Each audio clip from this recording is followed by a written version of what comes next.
wakisakanga jamais osanzambe ya motema na ngai papa motema ezoka baputa mpe motema na ngai papa motema ezoka baputa mpe motema na ngai papa. Jambo sana, habari kani watoto wanasema tuko bien hapa Bukavu, Manyema, Butembo. Nous sommes dans la joie de vous saluer. Encore nous répétons par rapport à l'état de siège.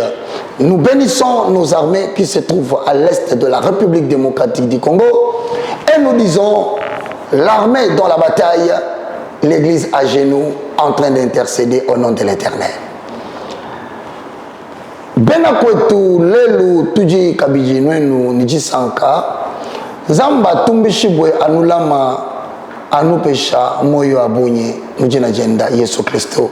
C'est comme ça que les Balouba, quand ils ont entendu comme ça, ils sentent que quelque chose est en train, selon leur phrase, chintu chiriti tumpika kumoyo wa munda.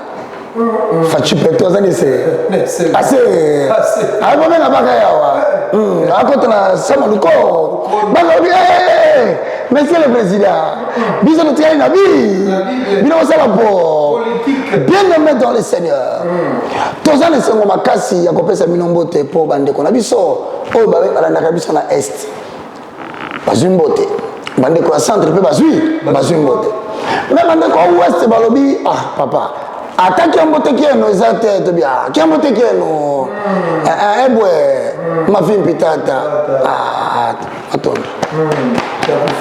Chakoufini. Alors, kuna tomoni batina sa ouest pe balobi non émission ezapé yabi. Mesdames et messieurs, vous suivez de l'ignorance à la connaissance. Nous ne manquons pas de saluer tous les Ngwaka. Nous leur demandons les guerriers, les Mbunza. Nous leur disons vraiment aujourd'hui vous êtes bien représentés. Avec Dieu de Ngunga Ngandali, qui quand il regarde tout l'Équateur, il dit Mukulungonde Domo Kenende Obinao. Alors ça dit quoi Dieu donné? De la cheville de la tête jusqu'à la plante des pieds, en passant par les reins, tout va bien. Nous sommes en train de suivre l'émission intitulée De l'ignorance à la connaissance. Nous sommes en train de parler sur le personnage biblique. Nous analysons le personnage biblique, nous regardons leurs failles, nous observons leurs points forts, nous tirons des leçons afin d'édifier le peuple de Dieu. Mais aujourd'hui particulièrement, nous sommes encore dans cet homme, un portant de la Bible. Il s'appelle Joseph. De son nom donné par son père, qui signifie qu'il ajoute. Mesdames et messieurs, particulièrement aujourd'hui, nous allons prendre la troisième leçon de la vie de Joseph. Dieu donné Munga Ngandali. Retiens que quand Dieu veut élever un homme, il commence par lui donner une vision. Nous avons dit, la vision, c'est le bouet de sauvetage que l'Éternel fait porter à son serviteur parce qu'il va traverser les eaux. Et s'il advenait que le navire pouvait chavirer, tout le monde plongera vers le bas, mais à cause de sa vision, qui est le bouet de sauvetage, petit à petit, il remontera jusqu'à la surface des eaux.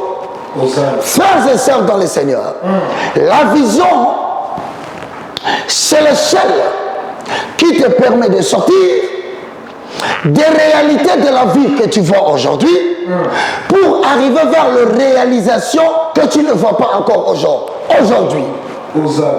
Retenez que bien aimé dans le Seigneur, sans la vision, il est impossible qu'un homme commence à développer le désir de devenir ce qu'il a rêvé. La vision te montre la finalité de ta vie. La vision te montre ce à quoi Dieu t'a destiné à être. Alors retiens Dieu ton Ngunga. Sans la vision, il est difficile de développer dans la vie de l'homme le désir d'accéder à la grandeur. Si Dieu donne la vision, c'est pour provoquer dans cet homme, c'est pour provoquer dans cette femme le désir, premièrement, d'accéder à la grandeur.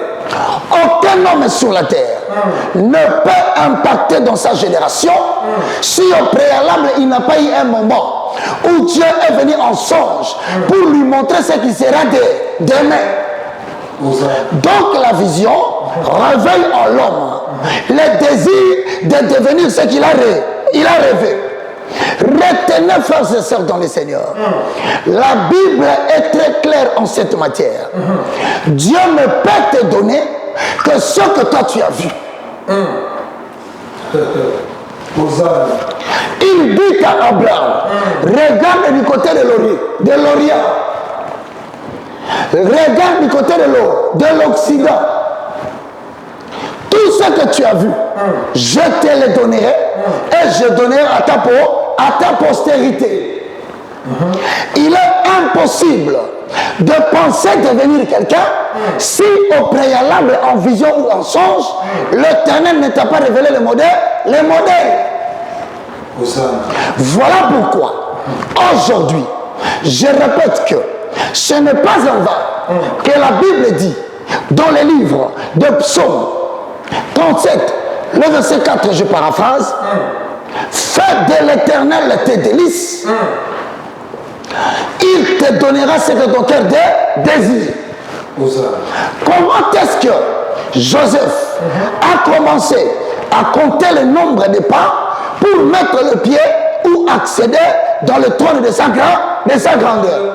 La réponse est simple. Dieu lui avait montré la vision. Comme toi à la maison. Sache que quand tu dors, Job 33, 14 à 15 dit, je paraphrase, l'Éternel parle tantôt d'une manière, tantôt d'une autre, mais on n'y prend point garde. Il parle par des visions. Il parle par des sons. Lorsque les hommes sont plongés dans un profond sommeil. Ça veut dire quoi? Le sommeil est un moment par lequel Dieu prend l'enfant biologique, âme et corps, le ramène dans la dimension de l'esprit pour lui montrer ce qui adviendra dans la suite des temps. Ce qu'il voit en esprit peut être en opposition à sa situation sociale présente. Là-bas, il est riche. Mais quand il se réveille, il est extrêmement pauvre. La vision n'a pas besoin de ta condition présente. Amen. La vision n'a pas besoin de l'argent en banque présentement. Amen. Car c'est la vision qui changera ta condition présente. C'est la vision qui approvisionnera ton compte bancaire. En sorte que Job dit, en réalité, en l'homme, c'est l'esprit. Parce que c'est l'esprit qui perçoit le message de la vie. De la vision. Maintenant, dans la vie de Joseph, comment a-t-il été capable d'accéder au trône de la grandeur? Je réponds, Joseph a commencé à fouler le pied ou accéder dans le trône de la grandeur à travers le désir de devenir ce qu'il avait vu en son. Posons le fond. Genèse chapitre 37, le verset 5, virgule, le verset 11. Genèse chapitre 37, 5e verset, je lis la parole du Seigneur. Joseph dit un songe et il les raconta à ses frères, qui les haït encore davantage. 11. Joseph, ses frères eurent de l'envie contre lui, mais son père garda les souvenirs de ces choses. La Bible dit Joseph eut un songe. Il les raconta à ses frères. Laissez-moi vous dire quelque chose. Le combat de la vie ne peuvent pas commencer dans la vie d'un roi de l'Éternel si lui-même Dieu, au préalable, ne t'a pas encore révélé ce que tu vas devenir. Le combat commence dans la vie de l'homme lorsque Dieu a commencé déjà à te révéler ce que tu vas devenir. Il lit un songe. Il le raconta à ses frères. Qu'est-ce qui a poussé Joseph à raconter le songe à ses frères? Ce n'est pas Dieu. Il y a des fois, nous voyons des choses pendant que nous n'avons rien. On se retrouve dans le songe, assis, Donald Trump âgé, à genoux. Tu regardes ta vie sociale alors que tu ne dors que dans un petit studio. Mais tu vois en songe l'ex-président Joseph. Toi tu es debout. Lui il est âgé. Qu'est-ce que cela veut-il dire? Tu vois en songe, toi qui n'as rien au genre, mais dans ta vision, c'est Sonic Afuta que tu vois. Toi tu prêches, lui il est assis. La Bible déclare, il le raconta à ses frères, qu'il les haïr davantage. Retiens que ce n'est pas parce que Dieu marche avec toi, ce n'est pas parce que Dieu te donne la grandeur excellente des visions que le monde va te faciliter la tâche. Joseph aussi est passé par là. Parce que tu risques de dire, si réellement Dieu m'a parlé, comment suis-je bloqué à la période de Covid? Si Dieu doit agir, pourquoi mes entreprises sont tombées? Si je dois arriver là où Dieu a préparé pour moi, pourquoi aujourd'hui les gens sont en train de me haïr? Bien aimé, tu n'es pas le premier. Et tu ne seras pas le dernier. Ça ne sera pas la première fois. Même chose, ça ne sera pas la dernière fois que les gens puissent te haïr. À tout moment que Dieu suscite une grandeur pour toi, il doit choisir une école qui t'amènera vers le chemin de l'élévation. Mais dans la vie de Joseph, cela commence par la haine. À la suite de la vie, écoute-moi très bien. Son père garda les souvenirs de ces choses. Je vais te dire clairement, lorsque une vision vient la nuit dans ta vie, retiens que cela vient dans le but de développer en toi les désirs du succès. Est-ce que tu me comprends, Dieu donné? Si vous désirez le succès, certainement, Dieu enverra quelqu'un pour vous le donner. Soit vous êtes né grand. Et si cela ne vient pas par la naissance, vous allez devenir grand. La vision que tu as faite poussera Dieu à trouver quelqu'un qui va te confier la grandeur. Mais si vous souhaitez l'échec, Dieu trouvera de même quelqu'un qui viendra vous aider à échouer. Dites un bon amen. C'est comme ça qu'on dit souvent, le malheur ne vient pas seul. Ça veut dire celui qui dans sa vie médite sur l'échec, il a oublié la vie. La vision. Alors de la même façon, Dieu trouvera quelqu'un qui viendra t'aider à tomber dans ton échec. Si vous désirez la gloire, Dieu finira par vous le donner. Mais si par malheur, tu as oublié ce que Dieu t'a dit, pour écouter ce que les hommes racontent, pour entendre que tout le monde dit comment ne marche pas, tout ne va pas, donc tu commences à désirer la honte. Il est tellement fidèle, il te trouvera quelqu'un qui viendra t'aider à vivre la honte. Dieu donne Ngunga. Beaucoup de personnes n'ont pas atteint le succès pour le simple fait et la simple raison qu'ils n'ont jamais commis l'erreur. Je dis bien, ils n'ont jamais commis l'erreur de commencer à désirer de s'asseoir au top. Même si s'asseoir au top est un désir par erreur, mais commence d'abord par le désirer. Si devenir un grand homme de Dieu du monde est une erreur dans les désirs, ce matin ou ce soir, tout dépend de l'heure à laquelle tu me suis. Commence par commettre cette erreur comme un désir. Il pense que ne pas désirer devenir président de la République, c'est une grande erreur. Quand tu sors le matin, tu dis je vais devenir Premier ministre. Les gens te regardent les vêtements, ils regardent les études, ils regardent le parcours d'État. Ils te disent que tu commets une erreur grave. Ce genre d'élévation ne t'appartient pas. Aujourd'hui, nous allons commencer à commettre des erreurs de désir, de commencer à désirer, de s'asseoir au top. Surtout que la Bible dit, voici mon serviteur montera, il se levera et il montera bien haut. Je demande à quelqu'un qui me suit, si c'est pour devenir un grand prédicateur international, aujourd'hui, dans l'école de Joseph, troisième leçon, désire devenir cet homme. Et tu verras que Dieu va trouver des gens qui viendront te rencontrer pour t'amener vers le lieu que tu désires. Aux âmes. Nous devons savoir une chose, que Dieu ne peut pas bénir quelqu'un au-delà de la magnitude de ses désirs. Voilà pourquoi il nous donne une vision. Dieu ne peut pas te bénir financièrement au-delà de la magnitude de ton désir.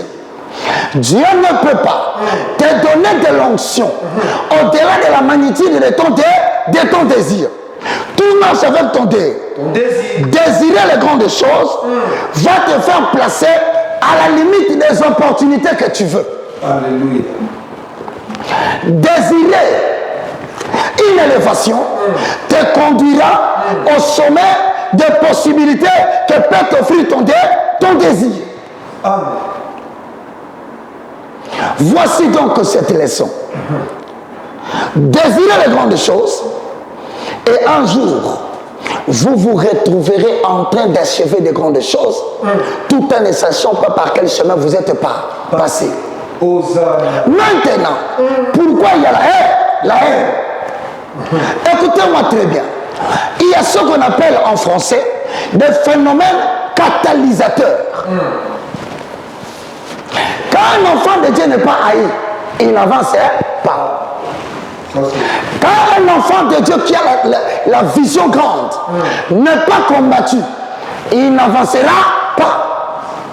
Et comme Dieu dit, assieds-toi à ma droite jusqu'à ce que je fasse de tous tes ennemis ton marche est pied.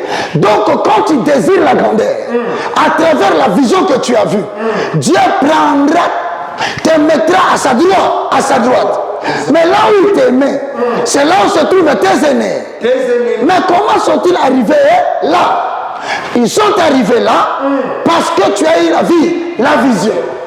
Tu as désiré être élevé. Et Dieu a cherché dans ta famille. Il a cherché dans ton église. Il a cherché dans ton pays. Il a cherché dans ton entreprise. Les personnes qui viendront, croyant qu'ils sont venus te faire tomber, alors que Dieu les a appelés pour qu'ils deviennent ton marchepied. Hosanna. Qui étaient les gens que Dieu a suscités pour devenir le marchepied de l'élévation des gens? De Joseph. Posons le fond. Le fondement. Genèse chapitre 37, le verset 12. Genèse chapitre 37, verset 12. Je lis la parole du Seigneur. Les frères de Joseph étant allés à Shichem pour faire paître les troupeaux de leur père, Israël dit à Joseph, tes frères ne font-ils pas paître les troupeaux à Shichem? Viens, je vais t'envoyer vers eux. Et il répondit, mais voici. Israël lui dit, va, je t'ai pris et vois si tes frères sont en bonne santé et si le troupeau est en bon état. Bien donné, Ngunga. Est-ce qu'au début, Joseph n'a-t-il pas fait un songe? N'a-t-il pas vu qu'il y avait 11 gerbes qui étaient plus élevés que le gerbe, qui étaient moins élevés, voulais-je dire, que le gerbe de Joseph? Oui. La réponse est donc oui. N'a-t-il pas vu le soleil et la lune, ainsi que les 11 étoiles, s'agenouiller devant lui? La réponse est oui. Mais comment sa fonction n'a pas changé immédiatement? Il va rendre visite à ses frères comme une sentinelle. Tu ne choisiras pas le début de la manifestation de ton élévation. Tu ne choisiras jamais comment tu vas commencer. Celui qui choisit le commencement, c'est Adonai. Alléluia. Tu peux commencer comme un simple cuisinier, un simple balayeur, un simple classeur de chaises, une petite sentinelle à la porte, un petit qu'on envoie, mon habitude. Cela ne définit pas ton Emmanuel et cela ne définit pas ton Oméga. C'est Dieu qui choisit ton alpha. Mais tu ne choisiras pas ton Emmanuel. Tu ne sauras pas comment tu arriveras à l'Oméga. Mais le plus important, il commence petit, mais Adonai ne terminera jamais petit dans ta vie. Et si tu as des doutes, continue à suivre l'école des gens. Troisième leçon aux âmes. Dieu donné Munga. Quand on envoie Joseph pour aller vérifier où se trouvent ses frères, retiens que ses frères sont classés dans la catégorie des aînés, des ennemis qui croient qu'ils vont tuer Joseph. Alors que Dieu les a suscités pour devenir son marcheur. Tu ne peux pas être le marchepied de quelqu'un si vous n'entrez pas encore en contact. Même si ce sont les ennemis les plus farouches, vous devez entrer encore. Le premier contact, Joseph va regarder. Est-ce que ses frères sont-ils en bonne santé? Il n'est pas parti comme quelqu'un qui trouve la solution. Il est parti comme un renseignant. Mais bientôt, Joseph quittera le statut de renseignant pour devenir l'activité principale de la famille. Dieu donne un Ngungangandali. Pourquoi Joseph va-t-il rendre visite à ses frères? Écoutez-moi très bien. Quand Dieu te donne la vision, il va créer aussi les circonstances qui t'amèneront vers la réalisation de la vision. Mais ne commence pas à refuser comment tu commences. Parce que la manière dont tu commences est une invitation que Dieu t'accorde du haut des cieux pour dire au succès, voilà quelqu'un qui a accepté la vision. Même le succès lui-même croise les bras. L'argent croise les bras. Il regarde. Il a eu la vision. Il a fait le son. Mais a-t-il le pouvoir de commencer à nous défier, nous, les succès? Parce que le succès est une finalité. Comme le succès est une finalité, le début du succès, c'est le contraire. C'est la souffrance. Trop peu acceptent de commencer la souffrance qui est la contrepartie finale du succès. Même l'argent, il faut tomber jusqu'au plus profond de la mer. Tu manques même 100 dollars. Tu manques même 50 dollars. Dieu ne te donnera pas pour que ça monte à 500. Ça quittera 100, ça va tomber à 50. Quand tu as peur, ça tombe encore à 20.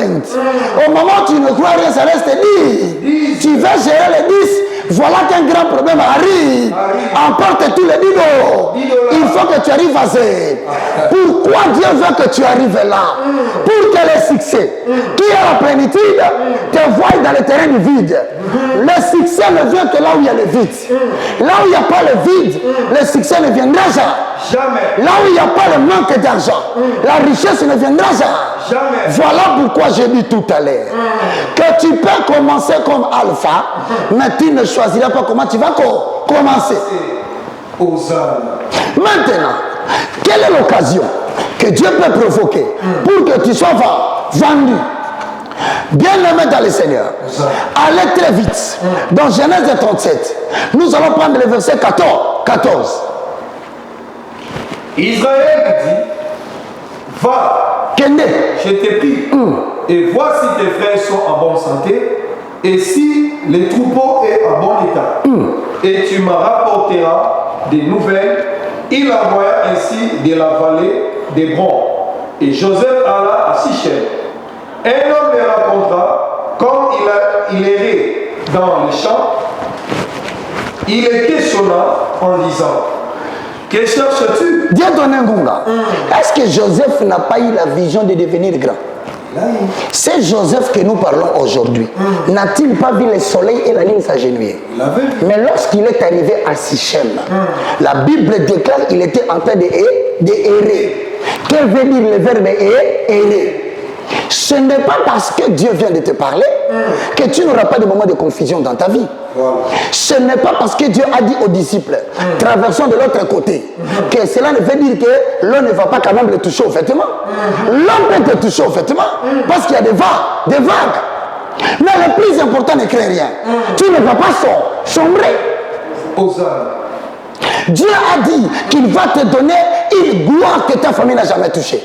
Mais regardez le monsieur Joseph. Il se retrouve en train de errer.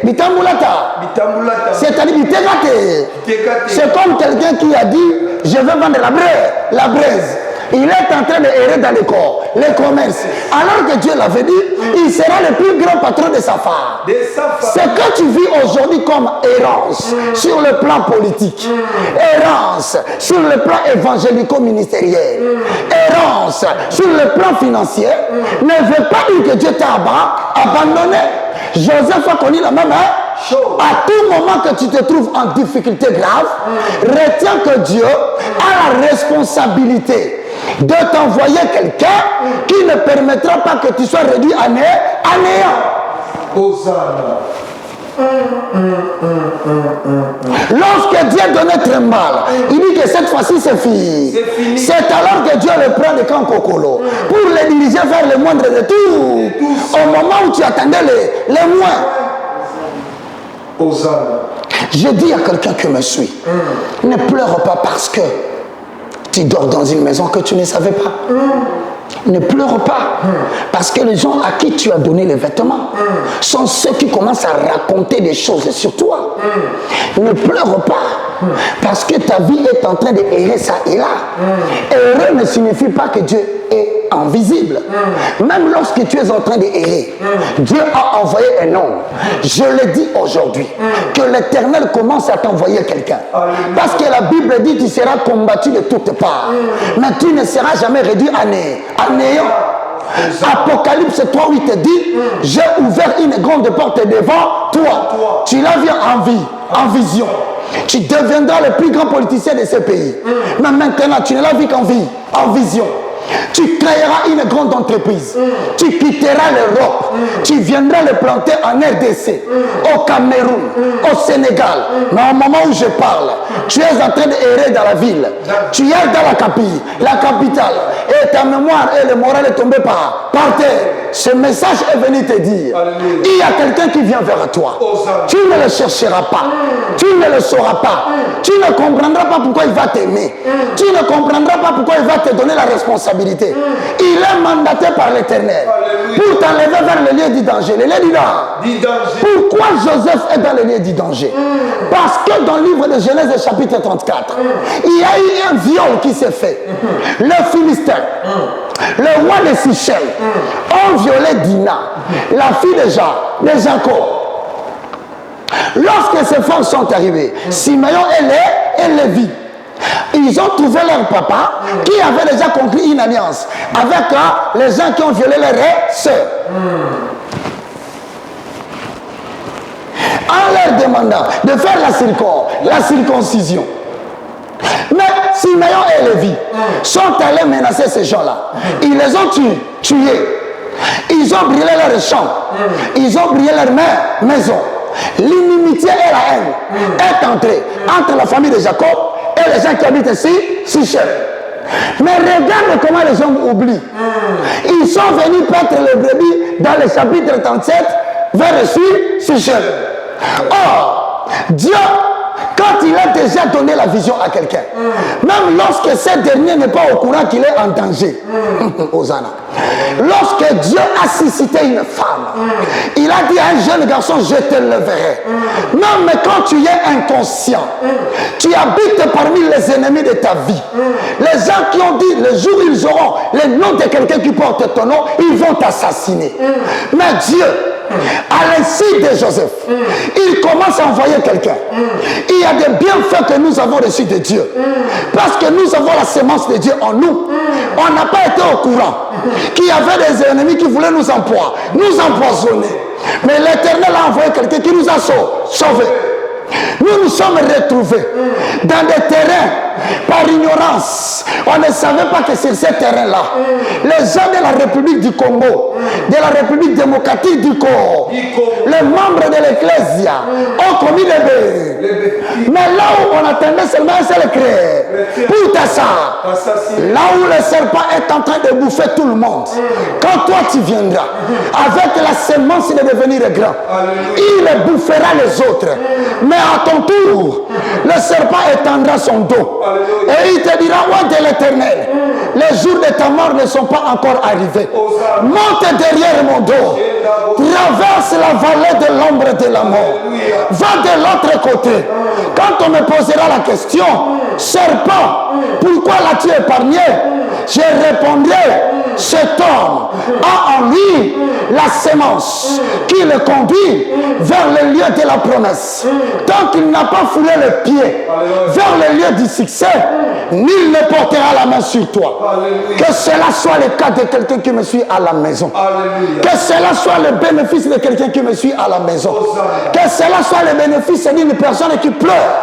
Non pas devant les hommes, mais devant l'Éternel. Clôturons ce message. Genèse chapitre 39, le verset 1. Posons le fond.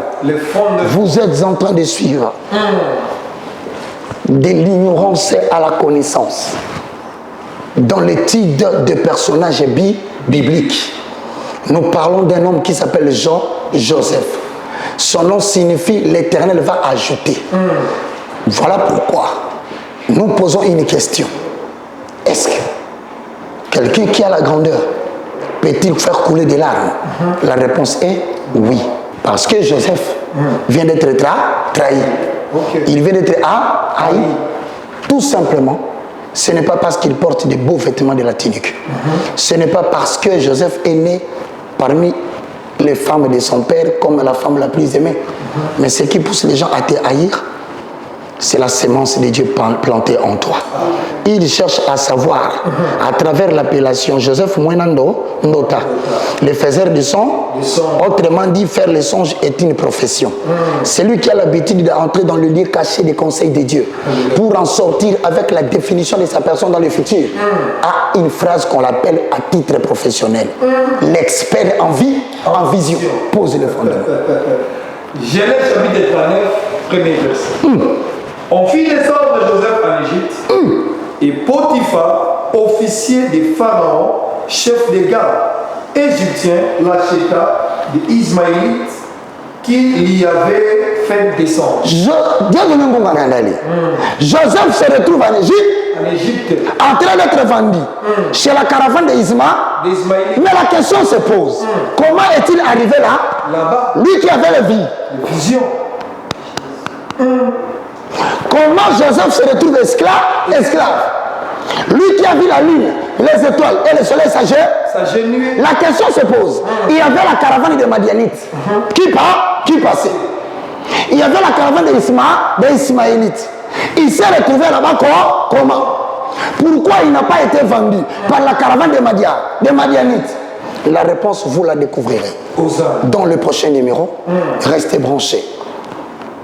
De l'ignorance à la connaissance. Étude de personnages bibliques. Joseph. Troisième leçon. Que Dieu vous bénisse. Je vous dis au revoir. Pourquoi qui s'attendra jamais aux Azambes?